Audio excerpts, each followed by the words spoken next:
Злачынцы, мяркуючы па ўсім, падабраліся да дома 74-гадовай жыхаркі аграгарадка Русіно з боку балота. Высадзілі шыбу ў акне і прабраліся ўнутр.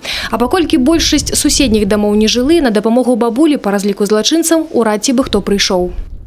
26 марта 2018 года, примерно в 2 часа ночи, в дом жительницы агрогородка Русино Барановичского района 1943 года рождения проникли неизвестные в масках и, нанеся несколько ударов кулаком, стали требовать передачу денежных средств. После того, как пенсионерка сообщила о нахождении денежных средств, злоумышленники забрали их и скрылись. Нажыва начных гостей склала 250 рублёў. Па словах суседкі пацярпелай Наталі Дрозд, за некалькі дзён да гэтага бабуля якраз атрымала пенсію. І раніцай пасля рабавання, калі змагла вызваліцца з ложку, да якога яе прывязалі зламыснікі, пабегла менавіта да Натальи. Это было без 5-7 утра. Она прибежала, говорит, меня обокрали и избили, говорит, чтобы вызвать милицию.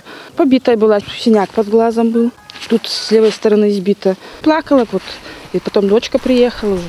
Пацярпелая з гематомамі і ў шокавым стане была шпіталізавана ў Баранавіцкую гарадскую бальніцу. Зараз жанчына знаходзіцца ў нейрахірургічным аддзяленні. Зламыснікі пакуль не затрыманы. По данному факту Барановичским межрайонным отделом Следственного комитета Республики Беларусь возбуждено уголовное дело по статье 206, часть 2 Уголовного кодекса Республики Беларусь «Грабеж». Сотрудниками органов внутренних дел проводятся оперативно-розыскные мероприятия по установлению лиц, совершивших преступления. Максимальное наказание по данной статье – 6 лет лишения свободы.